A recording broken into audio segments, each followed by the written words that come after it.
Cet après-midi, je vous propose d'ouvrir nos Bibles dans la première épître de Paul aux Corinthiens, au chapitre 14. 1 Corinthiens, chapitre 14, et ce que je vais dire fait un peu suite à ce que nous avons vu ces dernières semaines concernant le parler en langue. Nous allons parler d'un autre domaine de la vie de l'esprit qui est très important et qui nous concerne chacun d'entre nous. C'est l'exercice des dons spirituels et particulièrement le don de prophétie. Nous lisons donc 1 Corinthiens 14 à partir du verset 1er, et Paul écrit « Recherchez l'amour » et aspirez aussi aux dons spirituels, surtout à celui de prophétie. En effet, celui qui parle en langue ne parle pas aux hommes, mais à Dieu, car personne ne le comprend. C'est en esprit qu'il dit des mystères. Celui qui prophétise, au contraire, parle aux hommes, les édifie, les exhorte, les console. Celui qui parle en langue s'édifie lui-même, et celui qui prophétise édifie l'Église. Je désire que vous parliez tous en langue, mais encore plus que vous prophétisiez. Celui qui prophétise est plus grand que celui qui parle en langue, à moins que ce dernier n'interprète, pour que l'Église en reçoive de l'édification. Amen.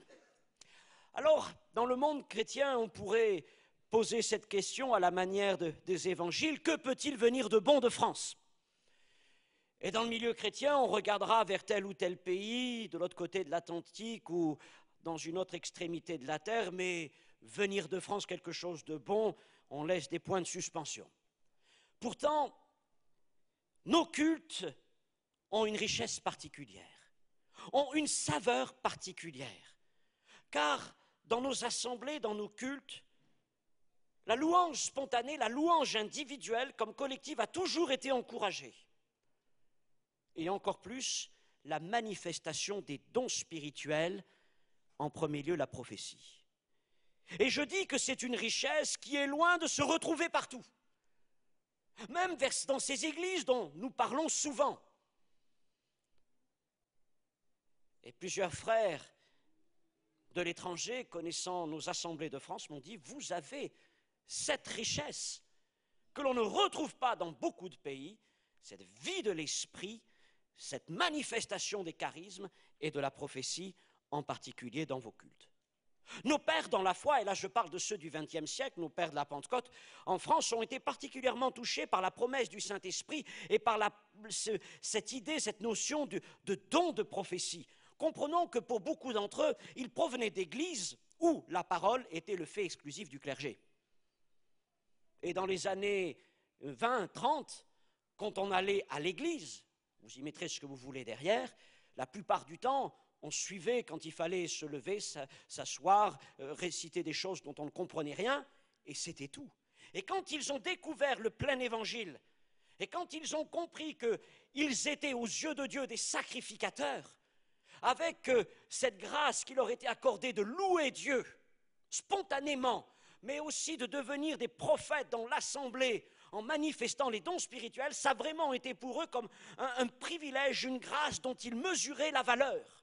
Enfin, l'Église, telle que la Bible l'a décrit, une Église où les hommes peuvent louer, où les hommes peuvent apporter une parole de la part du Seigneur. Et nos cultes se sont développés en laissant, dans le respect des règles bibliques, les dons spirituels et la vie de l'esprit se manifester. Combien de cœurs ont-ils, à travers les années, les générations, combien de cœurs ont-ils été consolés par une parole de Dieu ? Combien de vérités bibliques ont-elles été établies, consolidées par une parole prophétique riche d'inspiration et d'autorité biblique ? Combien de frères, de sœurs ont-ils été avertis, conseillés quant à une décision à prendre par une parole prophétique ? Combien de jeunes gens ont-ils reçu une confirmation quant à un appel de Dieu pour leur vie à travers une parole prophétique ? Nos cultes, mais aussi notre foi, notre vie, sont tout entiers pétris de cet héritage. Et je pourrais poser la question, et je le fais, combien d'entre nous ont été marqués dans leur vie par une parole de prophétie donnée au cours d'une église, au cours d'une assemblée? Et nous pourrions lever la main, de dire oui, je fais partie de cela, je vois des mains qui se lèvent. Oui, un jour la parole de Dieu a retenti dans mon cœur, un frère, une sœur a prophétisé, et cette parole a touché ma vie, a changé ma vie. Mes frères et sœurs, jeunes gens, il nous appartient de maintenir cet héritage et il nous appartient de le faire fructifier. Nous devons demeurer un mouvement, nous devons demeurer des assemblées avec des cultes marqués par la parole prophétique. La manifestation des dons de l'Esprit, la manifestation de la parole prophétique est ce qui a assuré la stabilité, la pérennité et le développement de nos assemblées. Tous les dons spirituels sont importants, évidemment, mais nous avons lu dans notre texte que l'apôtre Paul insiste particulièrement sur le don de prophétie.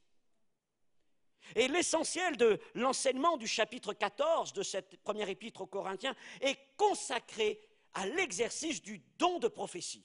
Pourquoi ce don est-il important? Pourquoi insiste-t-il tant dessus? Eh bien, pour la raison suivante, c'est que le don de prophétie est un don d'assemblée. Plusieurs dons spirituels peuvent être accordés dans le cadre privé. Nous pouvons recevoir pour nous-mêmes, dans nos temps de prière, ou comme cela, à un instant ou un autre, une parole de connaissance, une parole de sagesse, un don de foi. Mais le don de prophétie se conçoit avant tout dans le cadre du culte de l'assemblée. Voilà pourquoi Paul insiste tant dessus, mais aussi parce que la prophétie poursuit des buts importants. Il dit par ailleurs que la prophétie est donnée pour édifier, pour exhorter et pour consoler. Et Paul dit de la prophétie qu'elle est un signe. Alors si vous vous rappelez ce que j'ai dit concernant ce mot signe, séméion, dans le cas des langues nouvelles, du parler en langue, un signe, c'est une marque, c'est la signature de Dieu. La prophétie, le don de prophétie, c'est une signature de la présence et de l'action du Saint-Esprit au sein d'une assemblée. Dieu parle, Dieu agit au milieu de nous. Si Paul enfin insiste beaucoup sur le don de prophétie, c'est parce que nous sommes tous concernés par l'exercice de ce don. Nous croyons dans la promesse divine que Dieu veut faire de chacun de nous qui croyons en Jésus-Christ, dans la bonne nouvelle, des prophètes. Dieu veut faire de nous un peuple de prophètes. Paul écrit par 2 fois dans ce chapitre 14, « Si tous prophétisent », et ensuite vous pouvez tous prophétiser successivement. Tu n'es pas exclu, mais tu fais partie de ce projet. Et Dieu veut faire de toi un instrument de la manifestation du Saint-Esprit au sein de son assemblée. Alors d'abord, venons-en à quelques points de base concernant la prophétie. Et tout d'abord, qu'est-ce que le don donc de prophétie? Comme le nom l'indique, il s'agit d'un don. Et plus particulièrement, comme Paul l'appelle, d'un don spirituel. Ça veut dire qu'il vient de Dieu. Ça n'a rien à voir avec une quelconque capacité spirituelle personnelle. Ça vient de Dieu. Et c'est une manifestation, tel est le mot, une manifestation du Saint-Esprit. Et c'est le Saint-Esprit qui distribue les dons spirituels à qui il le veut et comme il le veut. C'est une grâce de Dieu. Je veux aussi insister sur la dimension universelle, je l'ai dit. Le don de prophétie est accordé à tous ceux qui croient et qui sont pleins de l'Esprit sans sélection de personnes. Le Saint-Esprit est prêt à tous nous utiliser. C'est son désir. Ce que je veux dire par là, c'est que le don de prophétie, ce n'est pas, entre guillemets, un ministère auquel certains sont appelés, sont mis à part. Mais qui que nous soyons, comme le texte de Joël le dit, jeunes gens, serviteurs, servantes, nous sommes appelés à prophétiser, car tel est le plan du Seigneur pour son Église, et tu y as part aussi. Venons-en au verbe prophétiser. Comprenons ce que veut dire prophétiser, ça, c'est important. Prophétiser est composé de 2 mots grecs, pro, le préfixe pro, qui signifie 2 choses. Qui signifie avant ou devant. Avant ou devant. Et puis, phémi, qui veut dire je dis. Il y a donc 2 pensées qui sont là. La première pensée, c'est que prophétiser peut dire avant, prédire, annoncer l'avenir. Avant. Mais Dans le cadre d'un Corinthiens 14, du don de prophétie, il est surtout question de dire devant l'assemblée, parler à haute voix, parler publiquement, parler couramment dans la langue maternelle, courante. Prophétiser consiste donc à délivrer un message ponctuel sous l'impulsion, l'inspiration du Saint-Esprit. L'apôtre Pierre écrit, car ce n'est pas par une volonté d'homme qu'une prophétie a jamais été apportée, mais c'est poussé par le Saint-Esprit que des hommes ont parlé de la part de Dieu, de Pierre 1, 21. En d'autres mots, celui qui prophétise devient un porte-parole. Quelle responsabilité, mais aussi quelle grâce, quel honneur Dieu nous fait. Nous parlons aux gens pour Dieu, nous parlons de la part du Seigneur. Et donc nous disons que la prophétie, le don de prophétie est un don de proclamation, c'est un don vocal, un don qui doit être proclamé, un don qui doit être entendu. La prophétie est un message surnaturel. Ce n'est pas un message que quelqu'un a préparé, comme je le fais maintenant, une prédication, un enseignement. La prophétie n'est pas un message médité à l'avance. Le don de prophétie a une dimension spontanée. D'ailleurs, en hébreu, le mot prophète fait référence à quelque chose, à une parole qui jaillit. Le don de prophétie, c'est un jaillissement, c'est un débordement. Attention, je n'exclus pas l'idée que le Seigneur ait accroché nos pensées par une image, une parole, une lecture plusieurs jours auparavant. Déjà, le Seigneur a pu nous préparer. Mais ça ne veut pas dire pour autant que nous avons préparé le message. Mais la parole du Seigneur, l'image, la pensée que Dieu nous donne est là dans notre cœur. Et vient le moment, pendant le culte de l'Assemblée, où l'Esprit de Dieu nous pousse. Et alors, la parole jaillit selon l'inspiration qu'il nous communique. Ce qui me permet de dire que lorsque une personne prophétise, apporte un don de prophétie dans l'Église, ce n'est pas une bonne occasion pour prêcher. Le don de prophétie n'est pas une prédication. Et ce n'est pas le temps ni le lieu pour exprimer ses convictions personnelles, même si elles sont bibliques et scripturaires. Nous sommes censés parler de la part de Dieu et non pas de la nôtre. Donc ne confondons pas le don de prophétie et la prédication. Je voudrais en venir un instant au fondement de la prophétie. Premièrement, la prophétie est fondée sur l'amour.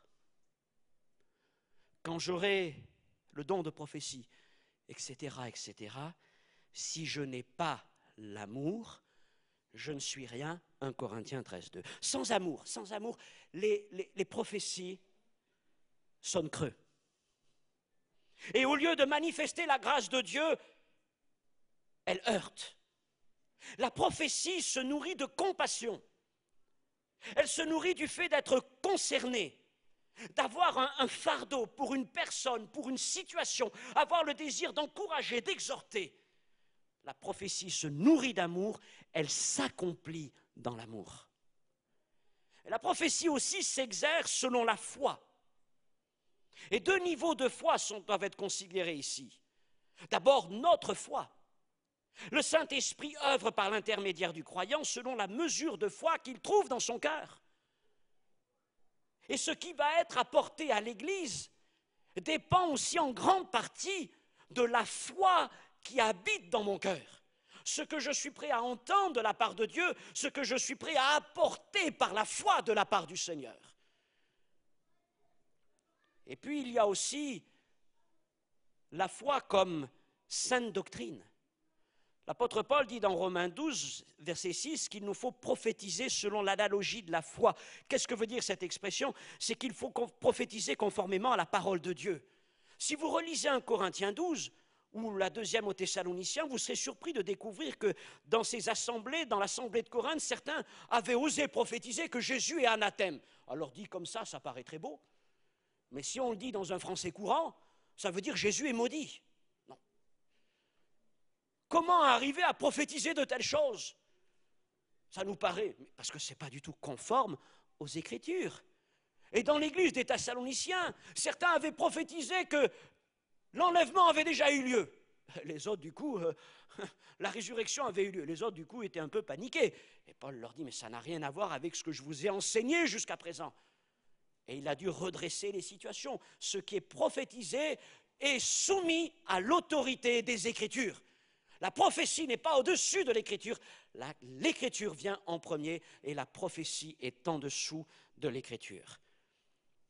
Quelques caractéristiques du don de prophétie, et là, c'est des points importants, très importants.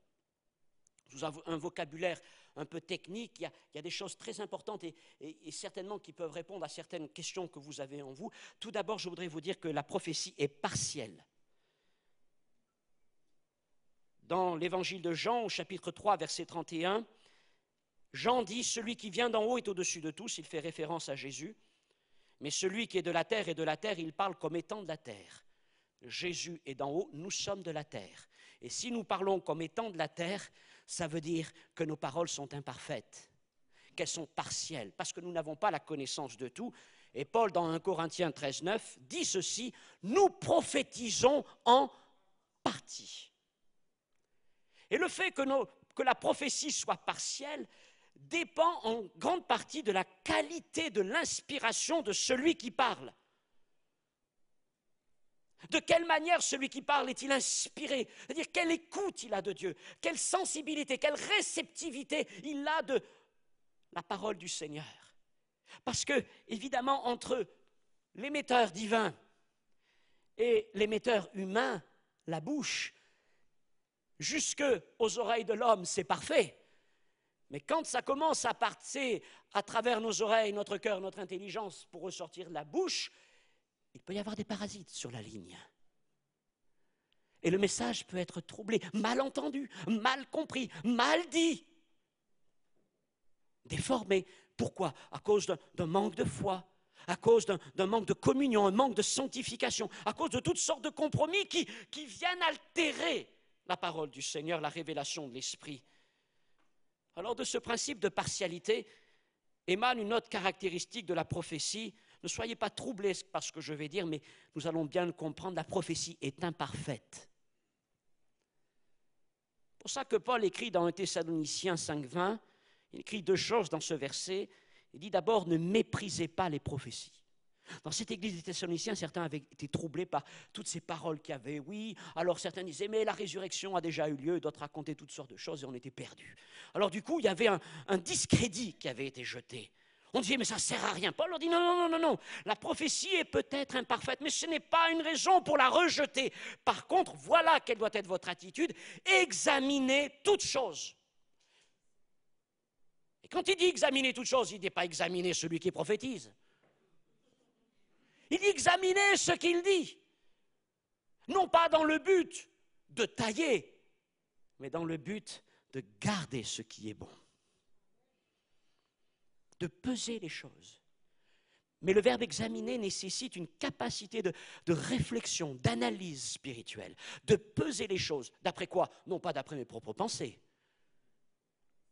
Parce que si celui qui prophétise est imparfait, celui qui analyse, il n'est pas meilleur que l'autre. Donc, ce n'est pas d'après mes pensées, mes sentiments que je dois examiner ce qu'il a dit, mais je dois avoir cette intelligence spirituelle pour comprendre que je dois retenir ce qui est bon d'après la parole du Seigneur. Enfin, la prophétie, le don de prophétie, Paul le dit, est temporaire. 1 Corinthiens 13, 8 à 10, l'amour ne périt jamais, mais les prophéties prendront fin. Quand ce qui est parfait sera venu, ce qui est partiel disparaîtra. Nous le comprenons bien. Quand le Seigneur sera venu, quand nous rentrerons dans le parfait céleste, divin et éternel, il n'y aura plus besoin de prophétie puisque tout sera dévoilé, tout sera révélé, tout sera connu. Et donc, ce qui demeurera, c'est l'amour pour l'éternité. Je vais avancer maintenant et aborder le point suivant. Qu'exprime une prophétie? À quoi sert une prophétie? La prophétie poursuit des objectifs très concrets. Et afin de bien cadrer l'exercice de la prophétie, et surtout pour qu'il n'y ait pas de confusion avec les prophéties de l'Ancien Testament, parce qu'aujourd'hui, il y a cette mode. Beaucoup, du moment quand ils prophétisent dans l'Église, ça malheureusement on le voit dans certaines assemblées, alors le prophète c'est Élie ressuscité dans l'Église. Et tout le monde vient pour écouter. Mais c'est absolument pas ça. La prophétie du Nouveau Testament n'a rien à voir avec celle de l'Ancien Testament. Et Paul nous définit ce que doit être le contenu de la prophétie. La prophétie, 1 Corinthiens 14, 3, est là pour apporter une parole d'édification, d'exhortation ou de consolation. Et il rajoute au verset 25 aussi, pour dévoiler les secrets d'un cœur. Que signifie édifier ? Édifier veut dire bâtir, construire, avec une idée de structure, d'organisation. Donc la prophétie participe à la construction de l'Église. Je vous disais, nos églises se sont développées, se sont stabilisées avec l'exercice du don de prophétie. Si nous perdons ce don, nous perdons un instrument de consolidation et d'édification de l'Église. Nos églises seront fragilisées. Et en même temps, elles nous aident personnellement, en tant qu'auditeur, à devenir ferme dans l'amour, la foi, la sainteté, dans l'esprit du Seigneur et selon la vérité de la Bible. Quand on entend des paroles qui édifient. Oh, je le sais, et je le dis avec respect, mais nous n'entendons pas suffisamment de paroles prophétiques qui édifient. Comme nous allons le voir, nous entendons beaucoup de paroles de consolation. Les gens ont besoin d'être consolés. Nous entendons beaucoup de paroles d'encouragement. Les gens ont besoin d'être encouragés. Mais nous avons besoin d'entendre des paroles qui édifient, qui donnent de la stabilité, qui donnent de l'élévation, de la construction. Mais pour apporter une parole qui édifie, ça demande beaucoup plus de foi que pour apporter une parole qui console ou une parole qui encourage. Parce que pour apporter une parole qui édifie, il faut être pétri de la parole de Dieu. Il faut être nourri de la Bible. Nous avons besoin d'entendre des paroles qui édifient, qui marquent la présence de Dieu au milieu de son Église. Mais le don de prophétie est aussi donné pour exhorter, encourager, adresser un appel pressant pour réconforter, et, parce que le mot veut dire ceci aussi en grec, parfois reprendre, si nécessaire. Et dans ce cas de la prophétie, le don de prophétie stimule les croyants, leur donne même des défis à atteindre. Elle cherche à nous pousser à avancer vers un but avec un plus grand amour, une plus grande consécration. La prophétie sert à nous ouvrir les yeux vers quelque chose de plus haut, de plus grand, de plus saint. Et ces paroles nous propulsent en avant. Le don de prophétie est aussi donné pour consoler, ce qui signifie à l'origine apporter une huile guérissante, adoucir, se tenir à côté de quelqu'un. La prophétie apporte la consolation à ceux qui sont épuisés, à ceux qui sont affligés. Mais souvent une prophétie comprendra ces trois éléments en même temps. Et d'ailleurs, nous sentons bien la complémentarité de ces trois choses. En effet, que sert-il d'être édifié ou exhorté si la consolation n'est pas d'abord donnée ? Si quelqu'un n'est pas consolé, il ne pourra pas être encouragé. Il faut que son cœur soit déjà consolé. Mais s'il n'y a que la consolation ou l'encouragement, sans l'édification, l'affermissement, le but est-il atteint ? Il faut toutes ces choses. Et maintenant, je voudrais me tourner vers chacun d'entre nous en nous posant cette question. Comment nous préparons-nous à prophétiser ? Parce que nous sommes tous concernés, je l'ai dit. Alors, en tout premier lieu, il nous faut nous rappeler que la prophétie est une grâce, c'est un don. Donc nous ne la méritons pas. Toutefois, l'apôtre Paul nous dit ceci, aspirez au don spirituel et notamment celui de prophétie. Il doit y avoir de notre part une démarche. Et aspirer, ce n'est pas simplement y penser. Ce n'est pas simplement pousser un petit soupir, oh, Seigneur, j'aimerais bien. Non, aspirer à exercer les dons spirituels se manifeste par la volonté de bâtir une communion avec le Saint-Esprit. Toute prophétie est une grâce, mais ne nous trompons pas, la prophétie exercée régulièrement est la conséquence d'une relation suivie, entretenue avec Dieu. Prophétiser, c'est devenir partenaire du Saint-Esprit. Qui désire des communications de l'Esprit se doit d'abord de cultiver une communion avec le Saint-Esprit. Sans communion, pas de communication. Et ceci au travers de la louange, de l'adoration, de la prière. Louer, adorer, prier Dieu dans notre culte personnel, comme à l'assemblée. Comment imaginer apporter des paroles prophétiques si d'abord vous ne prenez pas le temps de louer le Seigneur dans l'Église, le temps de prier le Seigneur dans l'assemblée. Mais dans ces temps de louange, de prière, Dieu nous renouvelle dans notre relation avec lui. Et surtout, la louange, la prière augmente notre perception des choses d'en haut. Mais il nous faut aussi une vie imprégnée de la parole. Tout chrétien se doit de lire la Bible, mais il faut plus que lire les Écritures quand on aspire à prophétiser. Quand on aspire à prophétiser, il faut savoir prendre du temps pour méditer. Méditer, se nourrir, lire, je lis. Je me nourris de la parole. Elle rentre en moi, je la médite, je la digère. Quelqu'un a écrit, si les apprentis prophètes étaient davantage enracinés dans la parole, il y aurait certainement moins d'erreurs dans les prophéties ou des erreurs moins graves. Nourrissons-nous de la parole de Dieu. Et enfin, édifions-nous par le parler en langue. Celui qui parle en langue s'édifie lui-même et celui qui prophétise édifie l'Église. Comment édifier l'Église si d'abord nous ne sommes pas édifiés nous-mêmes? Et pour être édifiés nous-mêmes, il nous faut parler en langue. Parler en langue est fondamental si nous voulons être renouvelés dans notre pensée, si nous voulons être édifiés. Le parler en langue nous ouvre l'esprit. Il prépare notre esprit pour que le Saint-Esprit vienne déposer en nous ses paroles. Il nous amène dans une plus grande perception, une plus grande sensibilité au Saint-Esprit. Parler en langue est fondamental pour quiconque veut exercer un service du Seigneur à travers les dons spirituels. Cette préparation n'est pas simplement une préparation du dimanche à 8h50 ou à 13h50 pour vous. Cette préparation doit être permanente. C'est un état permanent. Paul parle de l'athlète qui se prépare, qui s'entraîne, qui se discipline. Et dans l'Église de Dieu, nous venons pour servir, nous sommes des ouvriers, des soldats du Seigneur, et nous poursuivons donc un triple but à travers cette préparation, nous maintenir disponibles pour le Saint-Esprit. Je suis prêt, Seigneur. J'arrive au culte, je suis prêt à être utilisé.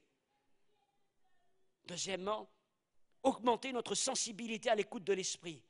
Tout au long de la semaine, régulièrement, au fur et à mesure, progressivement, j'apprends à écouter le Saint-Esprit. J'apprends à discerner les mouvements de l'Esprit dans ma vie. Et en même temps, développer notre maturité afin de communiquer des paroles puissantes, des paroles précises. Tout ça, ça se fait tout au long de la semaine en permanence. Et quand vient le moment du culte, il faut aussi apprendre à se disposer à la prophétie. Le culte est un temps intense. Et malheureusement, avec l'enchaînement de nos cultes, nous sommes obligés d'avoir un timing parfois très serré. Et donc le culte est encore plus intense et il nous faut malgré tout nous disposer à l'écoute du Saint-Esprit en vue d'exercer la prophétie. Ce qui nécessite une concentration et une écoute particulière du Seigneur tout en gardant son calme. Parce qu'exercer la prophétie, ce n'est pas simplement parler. Il y a des gens, ils prophétisent, mais ils prophétisent hors du temps. Pas parce que le Seigneur nous pousse qu'il faut tout de suite parler. Il faut apprendre à lire un culte, à le lire spirituellement. Il y a un temps pour apporter une parole. Et c'est une pratique qui grandit en nous. Avoir cette sensibilité à l'Esprit de Dieu. Amen. La pratique de la prophétie passe par l'amour. L'amour est le fil conducteur de la prophétie. Nous avons déjà dit que la prophétie est fondée sur l'amour. Sa pratique en sera donc imprégnée. Comprenons que ce n'est pas l'amour qui est au service de la prophétie, mais la prophétie à celui de l'amour véritable. Quelqu'un, paraphrasant l'apôtre Paul, a écrit « La prophétie est temporelle, l'amour est une valeur éternelle ». Quiconque veut donc prophétiser dans l'Église doit d'abord rechercher l'amour, la voie par excellence, et cela passe par deux choses. Écoutez-moi bien. Voilà comment se manifeste cette voie par excellence, cet amour. À l'image de Jésus, être ému de compassion pour son prochain, pour son frère. Car prophétiser, c'est être animé d'un fardeau de compassion, et certainement pas de jugement. Prophétiser, c'est aussi exprimer les sentiments qui sont dans le cœur de Dieu. Prophétiser, c'est aussi être animé d'un esprit de service. Et si vous venez à un culte avec ce désir, cette aspiration à être un instrument de l'action, de la manifestation du Saint-Esprit, vous ajoutez une autre dimension à votre culte. Parce que vous venez au culte avec l'Esprit de Jésus, l'esprit du diaconat. Vous venez non pas pour vous et avoir une relation avec Dieu. Oui, c'est incontournable. Mais vous ajoutez cette dimension, Seigneur, je viens au culte aussi pour servir mon frère, pour servir ma sœur, à travers les dons spirituels. Vous ajoutez donc une dimension à l'image de Jésus-Christ, qui par amour pour ses disciples, ne s'est pas regardé comme supérieur à eux, mais s'est humilié jusqu'à se dévêtir de son vêtement pour leur laver les pieds. Et celui qui prophétise, inspiré par le Saint-Esprit, ne doit certainement pas estimer qu'il occupe une place supérieure aux autres. Au contraire, la prophétie s'accomplit dans un esprit d'humilité. On est là pour servir. Et je peux vous dire que si vous rentrez dans cette vision du culte, vous allez enrichir votre culte. Vous allez apporter quelque chose de nouveau à votre culte.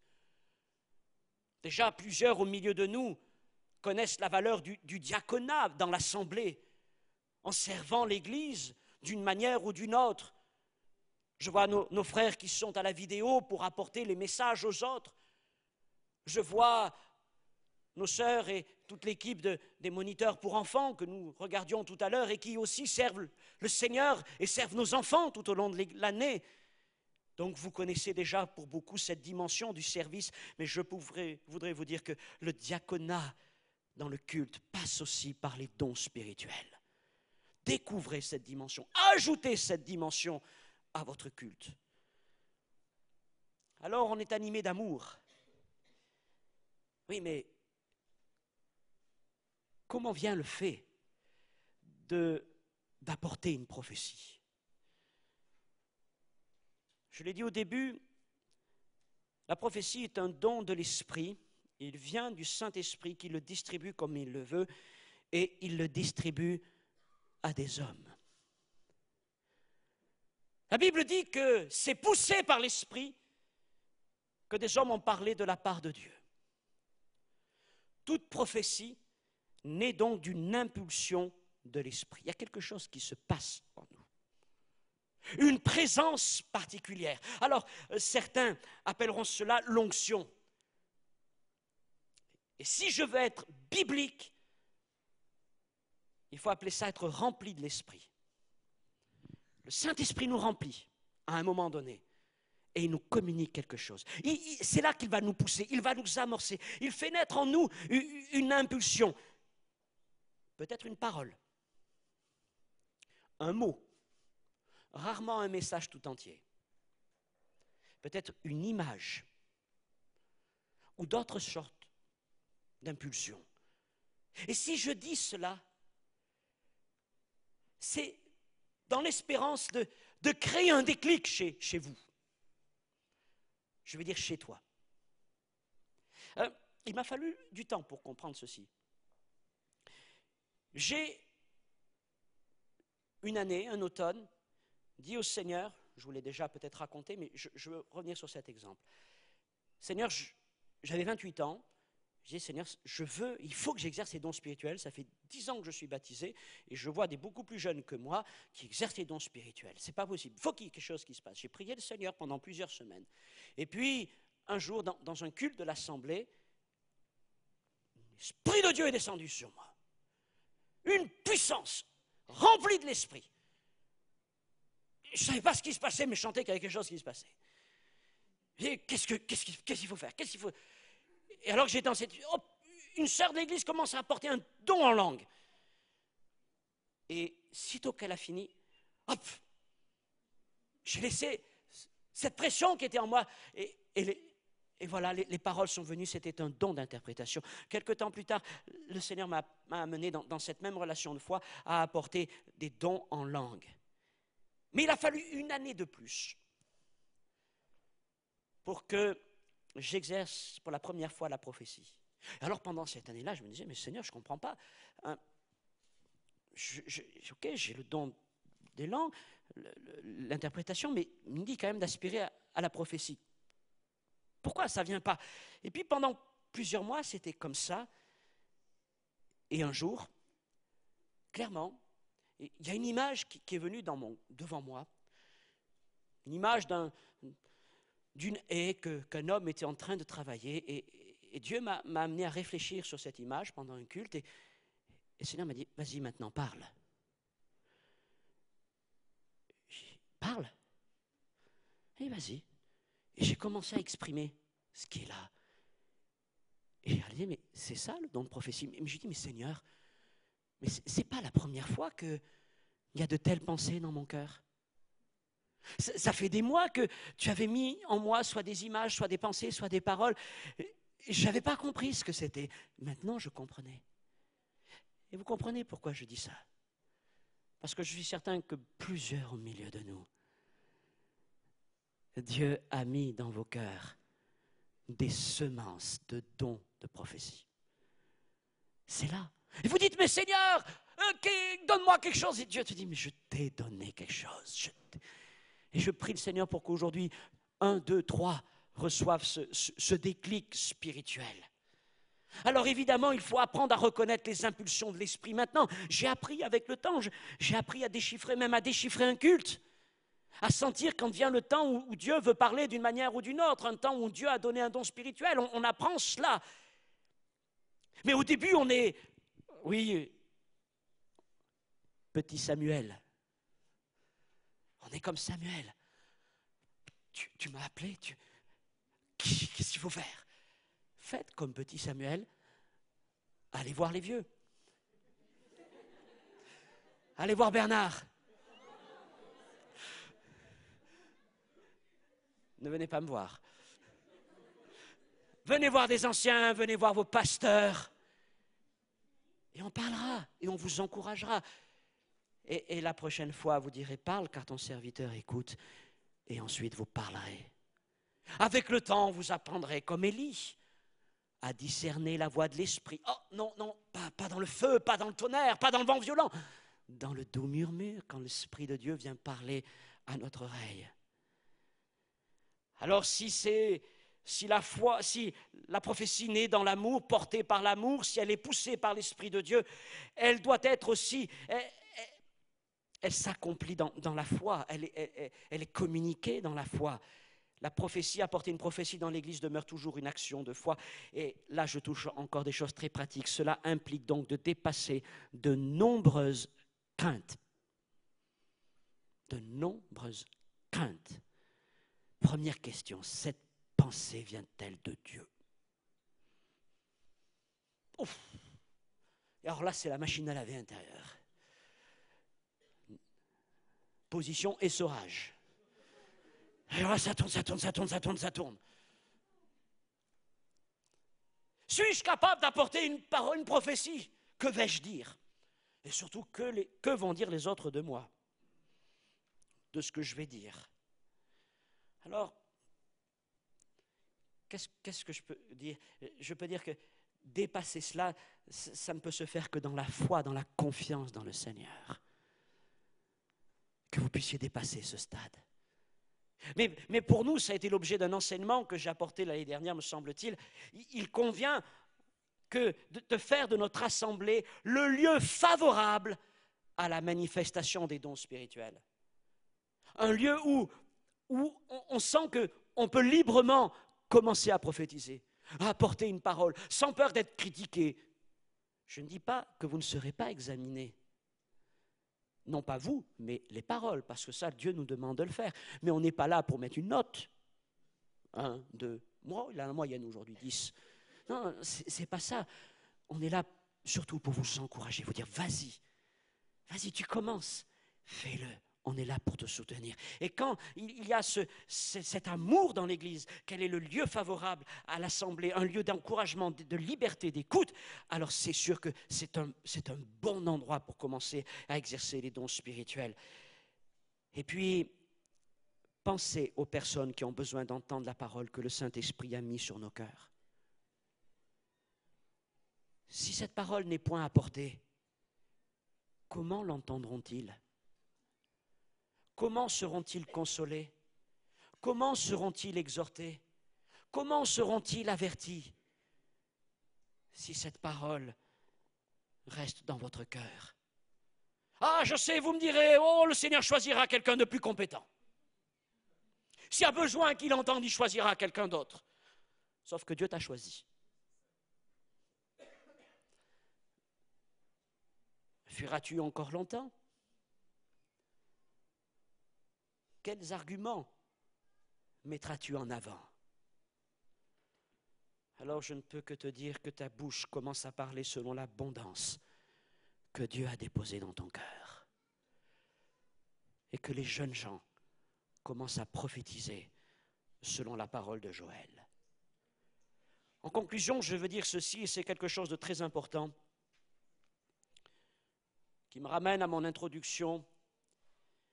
La prophétie doit demeurer une signature de la présence et de l'action de Dieu dans nos cultes de l'Église. Seulement par crainte, par manque de préparation, par manque de disposition de cœur, nous laissons trop souvent cet espace spirituel vacant, inoccupé, non pratiqué. Dieu est celui qui parle. Le problème ne vient pas de Dieu, mais il vient de nous. Dieu cherche au milieu de nous des prophètes qui apporteront sa parole. Trop souvent, nous avons laissé tomber les paroles de Dieu. Regardez, il y en a peut-être sous vos chaises, il y en a même certainement beaucoup. Elles sont là, mais elles n'ont pas pu être semées dans le cœur de ceux qui en avaient besoin. Deux dangers me semblent guetter les églises aujourd'hui. Premièrement, le contentement d'un culte allégé. Par allégé, je veux dire se contenter de cultes peu exigeants en termes spirituels. On vient, on assiste. Je dis on assiste. Si on participe, c'est bien. Mais quelque part, il n'y a pas vraiment une attente d'un engagement.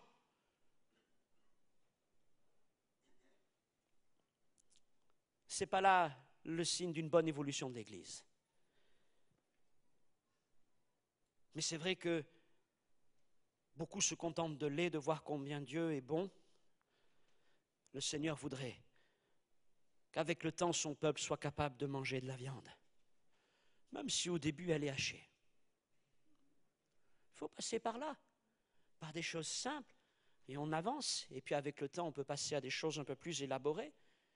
Mais nous ne nous contentons pas de culte allégé.